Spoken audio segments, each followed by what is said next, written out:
Thrilled today to have Tiersa Hall joining me on today's LinkedIn Live. I'm very excited for this conversation as a management consultant up until this point, and knowing this amazing work that Tiersa is doing in organizations.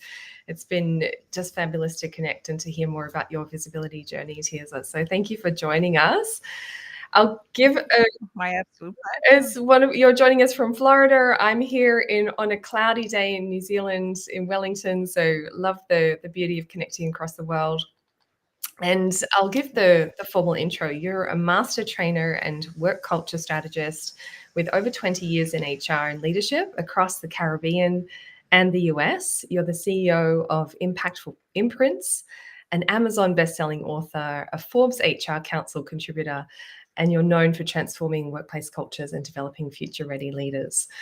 So it's just going to be fabulous to tap into your background and what you're doing with clients.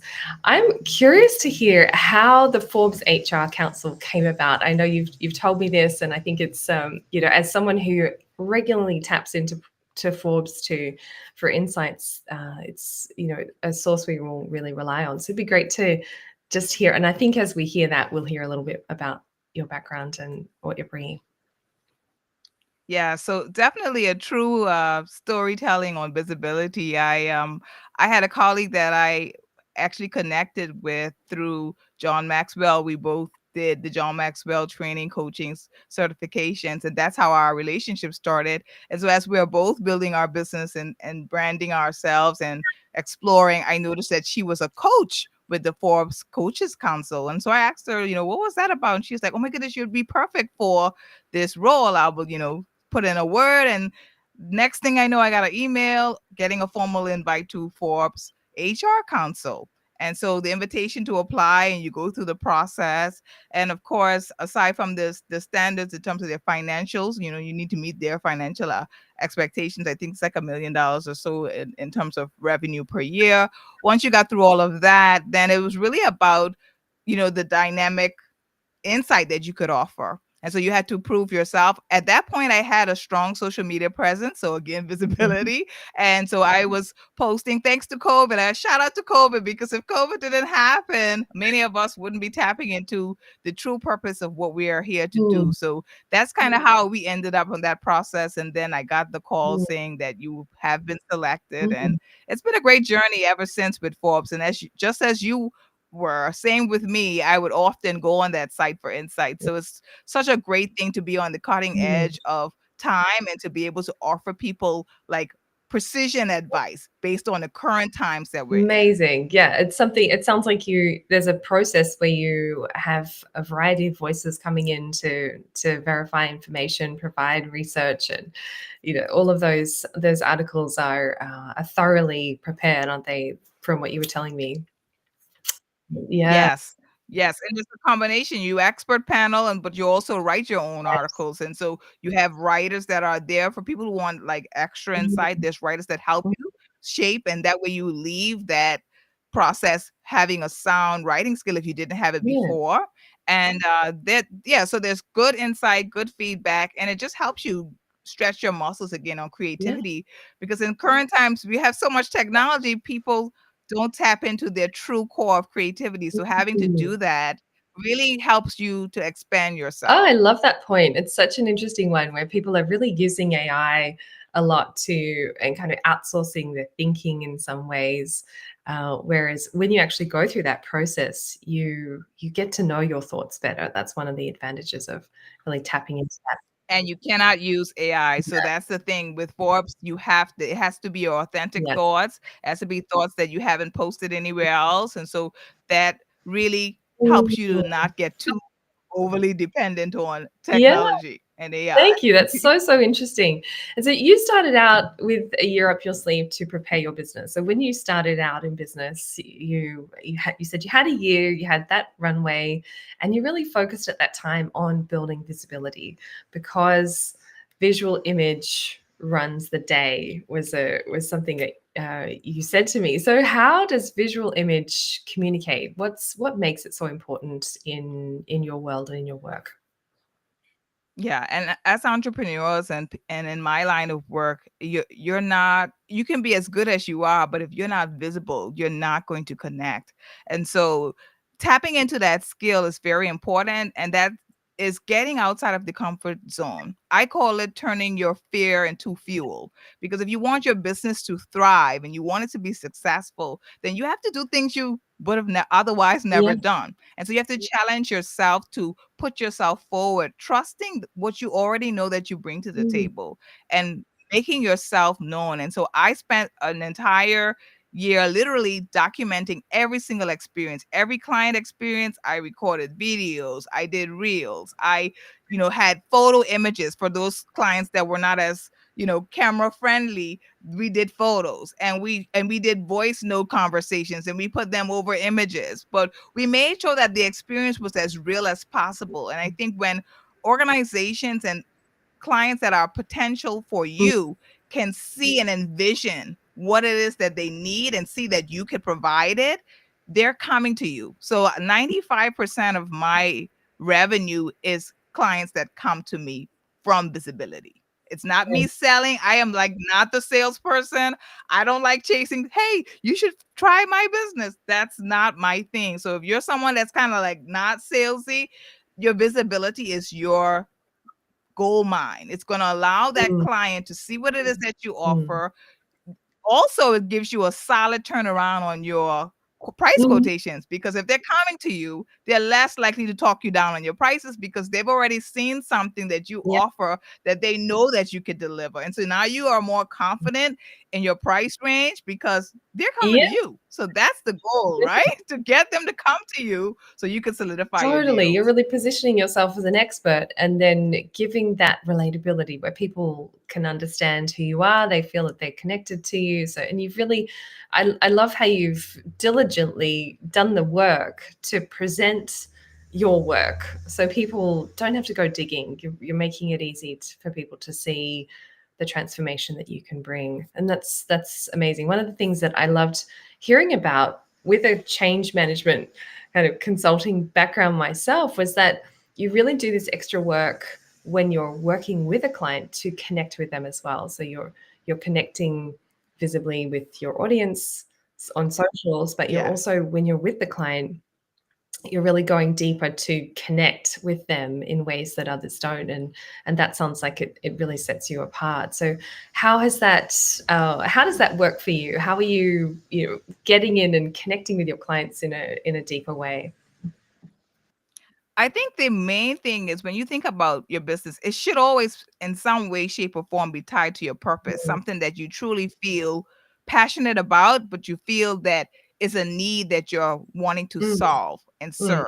Because if that's a need and a passion that you want to serve or solve, it doesn't matter whether it's paying or not. None of that stuff matters because you're executing this at the highest degree. The goal is to really deliver on that. I've always been connected to people. I've always wanted to understand my clients completely. And so I give myself the extra work of customizing every piece of work that I do to tailor to the client situation. So our conversations always start with a discovery call. I would never give you a quotation where I and just tell you, here's what I offer. No, I want to know what's really happening in your organization. I want to know live examples. What do you mhm, see happening? What are the symptoms? And I talked to several people. My last client, billion-dollar client, I took the time to meet with the heads of each department, understood from their perspective what they saw.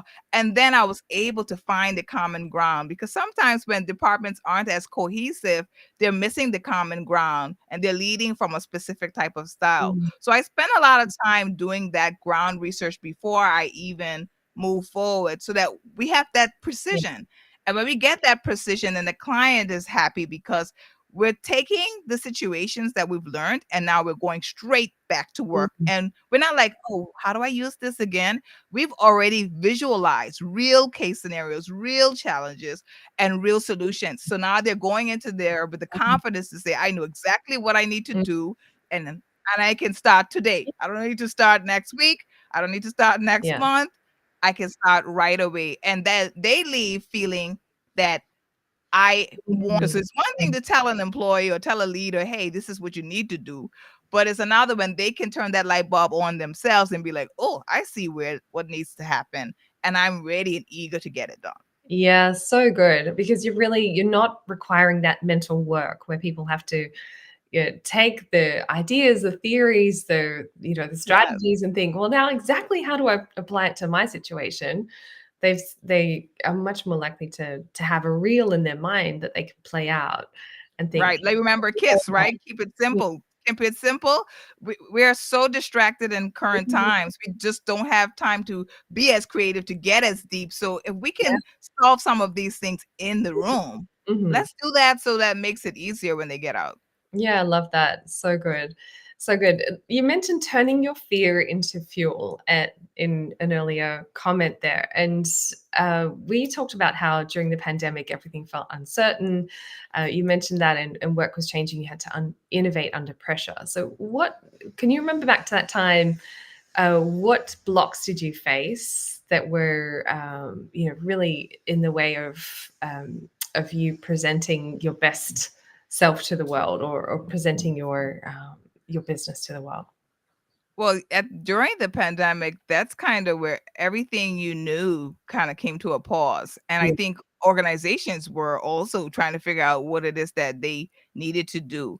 On yeah. top of that, I was already working remote. I'm a twin mom and I have autistic twins. So that's already a dynamic that I'm constantly trying to juggle. But for me, I felt that I was fearful because I'm like, is this the right time to really go into business? Like Mm, mm, everyone's kind of figuring out what they're trying to do. Survival is the mhm, highest order of the day. In my line of work, whenever there's a financial crisis, the first thing everyone wants to cut is training and development or cut these type of consulting projects. So it's like, is this the right time where, mm, my services are going to thrive? And then I said, okay, if you angle things the right way, then you're going to find that your need is going to mm, emerge. And mm, it sure enough did, because what happened was COVID shifted the focus from business to employees. And then mm, employees had I call it the pendulum advantage. The pendulum had swung and the employee had the advantage, and sense of belonging was the rule of the day. And yeah. now organizations like, for example, Hertz found themselves losing so many employees because culture was not a competitive Mm, advantage. mm, And most businesses, when you look at the leader construct, they're operating from an angle where leaders are using force, using ultimatums, using pressure to get results. mm, Many organizations had leaders who had no clue how to connect and make culture or sense of belonging a yeah, space. And yeah. so my business came in at the time where businesses recognized the people that focused on culture. It was like 76% we're using culture as a competitive advantage, and that's where the high performers were going. And so Mm, my business came in at the perfect time because organizations are saying, oh, now we need to invest in leadership training. yeah. Now we need to invest in culture because we Mm, don't have a brand. We don't have values and standards. We don't have an identity that will mm, attract high performers and mm, retain them. mm. So that was I'm so glad that I kind of turned that fear into the fuel and said, Yeah. okay, innovate, put yourself out there. You're not going to know anything until you try. Whatever Yeah. your reservation is in your business, if you're reserved about being whether you should be visible or are uncomfortable with being visible, you're never going to know what you are going to reap until you try. And Mm, so most organizations miss opportunities, it missed, I should say, over the years, opportunities to make culture an advantage to get higher levels of productivity mm, because they couldn't see the profit that they could have.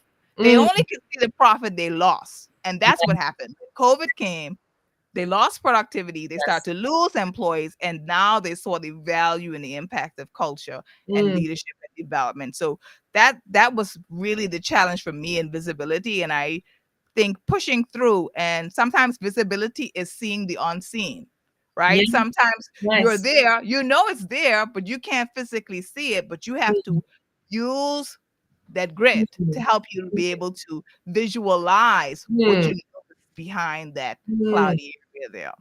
Love that. That's so great because you've really, gone from that passion and that ability that you have to transform organizations, and not just taken the circumstances as read. You've thought, no, that there is more going on here, and found the angle, found the way, and done all of that through being visible, daily visible. Like you're really quite prolific in terms of how much you post and connect with your audience. So you've made it easy for people.